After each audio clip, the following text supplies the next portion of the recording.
नमस्कार. महा एम-टी-बीमध्ये आपल्या सर्वांचं हार्दिक स्वागत आहे. मी चंद्रशेखर नेने, आंतरराष्ट्रीय घडामोडींचा अभ्यासक.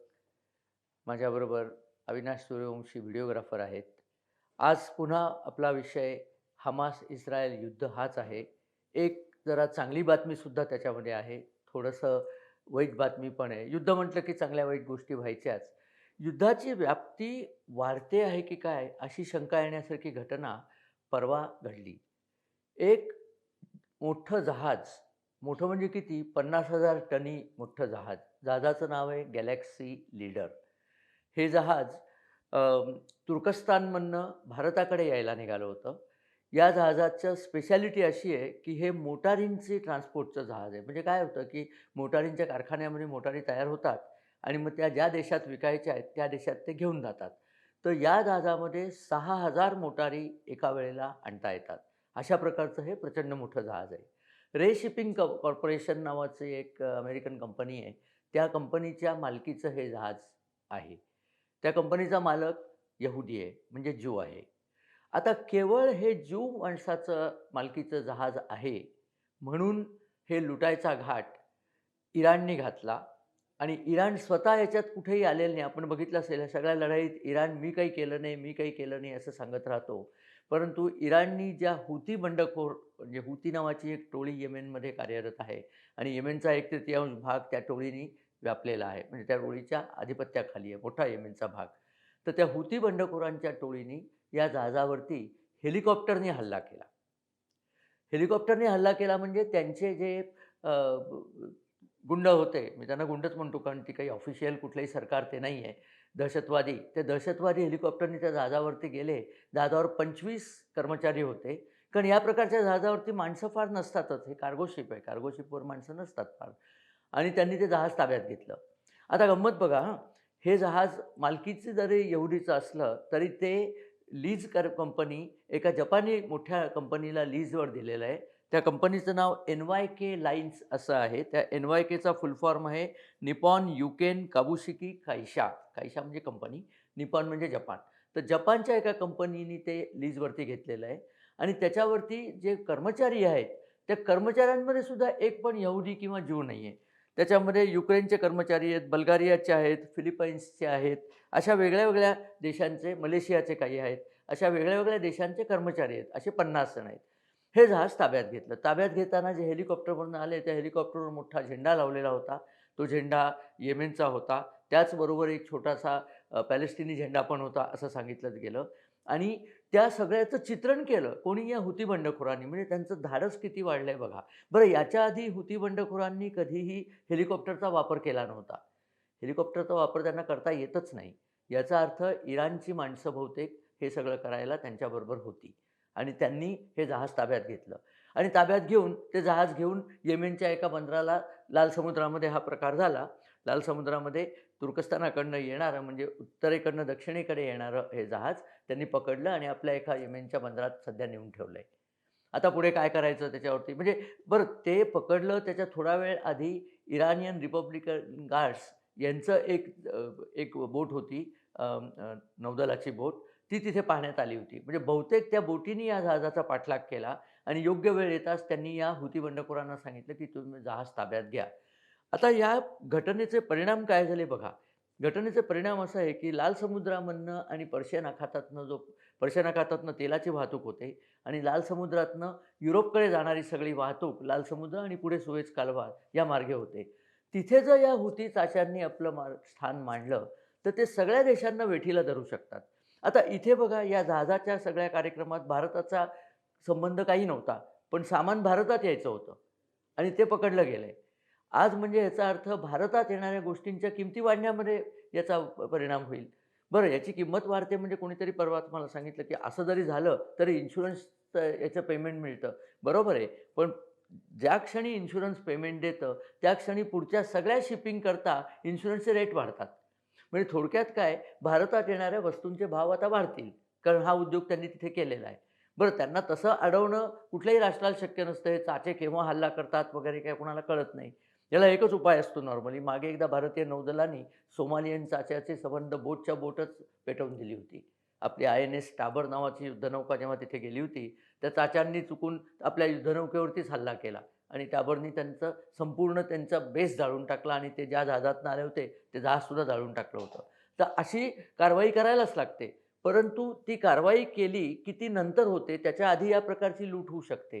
तर या लुटीचा एक परिणाम असा झाला की आंतरराष्ट्रीय व्यापाराला खीळ पडेल आणि म्हणून हे युद्ध जितक्या लवकर थांबवता येईल तितक्या लवकर थांबवण्याचे प्रयत्न जारीनी परवापासून सुरू झाले. त्या प्रयत्नांना थोडंसं यश मिळालेलं आहे.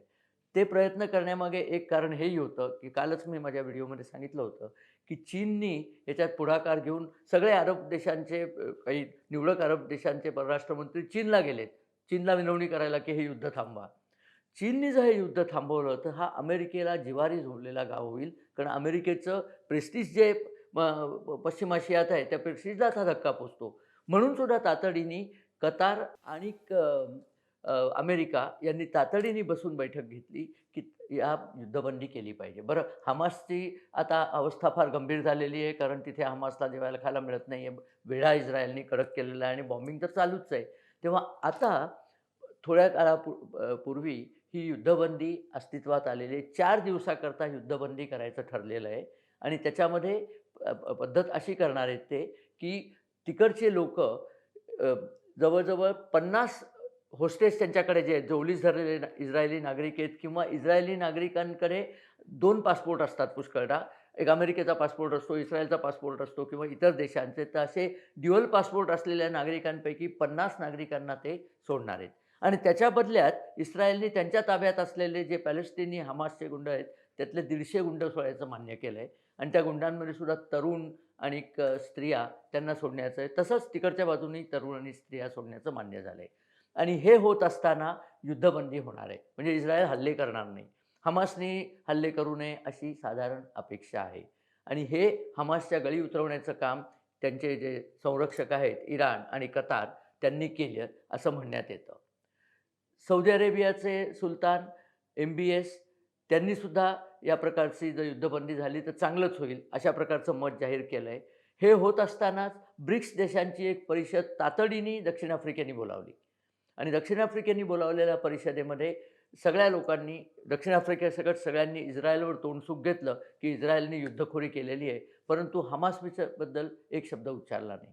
त्या परिषदेला भारत तर गेलाच नाही. बाकी सगळे चीन, पुटिन वगैरे सगळे त्या परिषदेला व्हर्च्युअल परिषद होती. प्रत्यक्ष कोणी जायचं नव्हतं. पण भारताने बहुतेक त्या परिषदेत आपलं अस्तित्व दाखवलेलंच नाही आहे. असा सगळा प्रकार सध्या त्या युद्धात चाललेला आहे. परंतु त्या युद्धाचा अर्थ असा आहे, की हे गॅलेक्सी लीडरसारखी जहाजं जर आणखीन पकडली गेली, तर आंतरराष्ट्रीय व्यापार महागेल. आंतरराष्ट्रीय व्यापार बंद पण होण्याचा धोका आहे आणि तो कोणालाही परवडण्यासारखा नाही आहे. म्हणून या दोन्ही बाजूंना सांगण्यात आलं आहे, की तुम्ही सध्या युद्ध थांबवा. आणि असा पण एक त्याच्यानंतर एक पिल्लू सोडून देण्यात आलेलं आहे, की हा जर 4 दिवसाची युद्धबंदी यशस्वी झाली, तर पुढे प्रत्येक दिवशी 10-10 बंदी सोडायचं असं काहीतरी योजना करून हे युद्ध अनेक काही काळाकरता तरी तहकूब करायचं. परंतु नेतान्याहूंनी मात्र स्पष्ट सांगितलेलं आहे, की हे युद्ध आम्ही तेव्हाच थांबवू. तहकूब करणं वेगळं आणि पूर्ण थांबवणं वेगळं. आम्ही हे युद्ध तेव्हाच थांबवू, जेव्हा हमासला आम्ही पूर्णपणे नष्ट करू आणि त्यांना इथनं उपटून काढू. त्यांना उपटून काढण्याची गरज काय आहे, की हमास जर ठेवलं तिथे, तर ती विषवल्ली आहे. ती पुन्हा फोफावेल आणि पुन्हा परत काही दिवसांनी इस्रायलवरती असा हल्ला होण्याची शक्यता नाकारता येत नाही. आता इथे आणखीन एक गोष्ट बघण्यासारखी आहे, की उत्तरेला जे हिजबुल्लाह आहेत, त्यांचा लीडर नसरल्ला खूप बोलण्यामध्ये फार लांब-लांब मोठी-मोठी स्टेटमेंट करायची. तोंडी वाचाळता भरपूर या लोकांकडे आणि मी ह्याव करीन, मी त्याव करीन, पण प्रत्यक्षात मात्र फारसं करत नाही आहे. त्याला बहुतेक इराणने त्याचे कान पिळलेले आहेत, की प्रत्यक्ष हल्ले फारसे इस्रायलवर करायचे नाही. कारण इराणच्या खामेनीनी सगळ्या अरब राष्ट्रांना सांगितलं होतं, आपण पूर्ण इस्रायलवर बहिष्कार टाकू, अमुक करू, तमुक करू. पण अरब राष्ट्रांनी काही हे मान्य केलेलं नाही आहे. त्यामुळे इराणला लक्षात आलं आहे, की आपला अरब राष्ट्रांवरचा इन्फ्लुअन्स थोडासाच आहे. त्याचं मुख्य कारण इराण शिया आहे. बाकी सगळे अरब राष्ट्र सुन्नी आहेत. हमाससुद्धा सुन्नी आहेत. हिजबुल्लाह मात्र शिया आहेत. हिजबुल्लाह जे उत्तरेला जे दहशतवादी आहेत लेबनॉनमध्ये बसलेले, ते मात्र शिया आहेत. तर ही सगळी तिथली गुंतागुंत पाहता आत्ताच्या घडीला तरी हे युद्ध फार मोठ्या प्रमाणात होईल असं वाटत नाही आहे. पण इथे भारताला मला काही गंभीर इशारे द्यायचे आहेत. आपल्याला हे इशारे अतिशय महत्त्वाचे आहेत. आत्ता आपण बघितलंत, की या ज्या मोटारी होत्या या भारतात येणार होत्या. इराण आपला मित्र आहे असं आपण नेहमीच म्हणत असतो. परंतु तो मित्र असला तरी हे जहाज थांबवण्याच्या मागे इराणचा हात आहे आणि इराणने काही भारताकडे चाललेत मोटारीचं जहाज थांबवू नको असं म्हटलेलं नाही आहे. हे आपण लक्षात घेतलं पाहिजे. दुसरं हमासचे नेते म्हणजे फिलिस्तीनी नेते, हुती बंडखोर ह्या सगळ्यांच्या घोषणांमध्ये एक फार भयानक घोषणा होती, की आत्ता आम्ही ज्यूंचा नाश करणार आहोत, त्याच्यानंतर ख्रिश्चनांचा नाश करणार आहोत, त्याच्यानंतर हिंदूंचा नाश करणार आहोत. म्हणजे हमासचं हे जे मॉडेल आहे, हे त्यांना सगळ्या देशात वापरायचं आहे. आणि आपल्या आजूबाजूला तर आपल्याला माहिती आहे पाकिस्तान आहे, बांगलादेश आहे, मालदीव्सचंही छोटंसं बेट आहे अगदी, पण त्यांनी भारतीय सैन्याला तिथनं चले जाओचा आदेश दिलेला आहे. कारण तो पूर्णपणे चीनच्या कह्यात गेलेला त्यांचा आत्ता जो राष्ट्रपती आहे, तो पूर्णपणे चीनच्या कह्यात गेलेला आहे. म्हणजे भारताच्या सीमेवरती हे सगळे लोकं रोखून बसवलेले आहेत. चीनची तर कहाणीच वेगळी आहे. चीन स्वतःच्या तिथे असलेले जे विघर मुसलमान आहेत, त्यांना जबरदस्त हाणामाऱ्या करतो आणि त्यांना अगदी बांधून ठेवलेलं आहे त्यांनी. पण त्यांना बांधून ठेवलंय म्हणून अरब राष्ट्र चीनपुढे जाऊन तोंड गाडायला अजिबात नाही म्हणत नाहीत. त्यांची मुसलमानांची एकी ही भ्रामक कल्पना आहे. मुसलमानांची जर एकी असती, तर जियाउल हकनी 30,000 पॅलेस्टिनी लोकं मारलेच नसते जॉर्डनमध्ये जाऊन. एकी वगैरे काही नसते. प्रत्येक देश स्वतः करत आहे आणि पाकिस्तान तर केवळ पैशाकरताच हे करतो. अशा पण बातम्या आहेत, की पाकिस्ताननी त्यांच्याकडचे काही जुने 150 मिलीमीटरचे जे तोफांचे गोळे होते, ते इस्रायलला पुरवलेत. म्हणजे तो पैशाकरता कोणालाही मारण्याची शक्यता पाकिस्तानकडनं येऊ शकते. आणि असं होत असताना पाकिस्तानमध्ये जी लष्करी तोयबा आहे, त्या लष्करी तोयबाला इस्रायलनी दहशतवादी संस्था म्हणून घोषित केलं आहे. आपण तर कधीच केलेलं आहे. इस्रायलनी सुद्धा त्यांना दहशतवादी संस्था म्हणून घोषित केलं आहे. तर असं सगळे एकमेकांशी भांडण्याच्या मूडमध्ये सध्या आहेत आणि तशी भांडणं झाली तर भारतात सुद्धा हमाससारखे हल्ले होण्याची शक्यता आहे. आपल्याला अतिशय सावध राहायला पाहिजे. आज ते हल्ले होत नाही आहे त्याचं एकमेव कारण आहे, की नरेंद्र मोदी, अजित डोवाल, एस जयशंकर, राजनाथ सिंग या लोकांचं मजबूत संघटन आणि सरकार तिथे आहे. याच्याऐवजी जर काँग्रेसचं सरकार असतं तर काय झालं असतं त्याचा विचारसुद्धा करवत नाही. त्याकरताच लोकसभेच्या निवडणुका अत्यंत महत्त्वाच्या आहेत हे आपण समजून घेतलं पाहिजे, की काहीही झालं तरी हे सरकार टिकलं पाहिजे. कारण हे सगळे बाजूला बसलेले जे कावळे शत्रू आहेत, ते आपला घास कधी घेतील त्याची वाट बघतायत. आज तरी मोदी आणि त्यांच्या सरकारने यांना थांबवून धरलं आणि भारताची सैनिकी शक्तीच पण खूप प्रचंड आहे. त्यांनी ते थांबवून धरलंय. परंतु चीनचा सारखा दोषा असेल, की भारतीय शक्तीला वीक करायचं, भारतावरती हल्ले करायचे. चीनची तर ती भूमिकाच आहे आणि अरब लोक जर त्यांच्या मागे लागले, तर काय होईल सांगता येत नाही. सध्या अरब देशांमध्ये मोठी दुही आहे. इराण, तुर्कस्तान आणि कतार या 3 देशांची एकवट आहे. पाकिस्तान सध्या त्यांच्या मांडीवर जाऊन बसलेला आहे आणि बाकी सगळे अरब देश दुसऱ्या बाजूला आहेत. हुती हे अर्थातच इराणच्या पिल्लू आहे आणि बाकीचे अरब देश त्यांच्या विरुद्ध आहेत. बाकीचे त्यांच्या विरुद्ध आहेत. त्यांना इस्रायलचा नायनाटही करायचा नाही आहे. त्यांना या पॅलेस्टिनी लोकांना अजिबात मदत करायची नाही आहे. तोंडेखली मदत ते हवी तेवढी करतील. प्रत्यक्ष मदत काही ते करायला जाणार नाहीत. अशी सध्या परिस्थिती आहे. असं म्हटलं जातं, की या टसलमुळेच सध्या हमाससुद्धा सध्या चेकमध्ये आहे. कारण हमासला सुद्धा डायरेक्ट हल्ला करता येत नाही. अशी या युद्धाची मला आपल्याला माहिती करून द्यायची होती आणि हे जहाज जे पकडलेलं आहे त्याच्याबद्दलही आपल्याला सांगायचं होतं. इराणनी या प्रकारचं जहाज पकडण्याचा कार्यक्रम 2021 साली पण केला आहे बरं का. त्यांनी एक जहाज उडवूनच टाकलं होतं त्यावेळेला. त्यामुळे इराण हे बरेचदा करतं. ही दादागिरीच आहे आणि हा आंतरराष्ट्रीय व्यापाराच्या कुठल्याही कराराचा हा पूर्णपणे भंग आहे. एवढं आपण लक्षात ठेवलं पाहिजे. मगाशी आपल्या कमेंट्स ज्या आल्या होत्या त्याच्याबद्दल मला बोलायचं होतं. काही निवडक कमेंट्सबद्दल मला बोलायचं आहे. बऱ्याचशा कमेंट्समध्ये त्यांना हे व्हिडिओ खूप आवडतात आणि आंतरराष्ट्रीय घटनांची खूप डिटेल आणि संपूर्ण माहिती या व्हिडिओमधनं मिळते याबद्दल बऱ्याच लोकांनी समाधान व्यक्त केलं आहे. निकिता बालजेकरांची कमेंट अशी आहे, व्हेरी नाईस व्हिडिओ. हा फार छान व्हिडिओ होता. Best and authentic updates about current geopolitics and developments in other countries. Feast for the ears to listen to certain Marathi words like समीपता, मुबलकता, अग्रगण्य इत्यादी. हे मराठी शब्दसुद्धा त्यांना फार आवडलेले आहेत. धन्यवाद निकिताजी.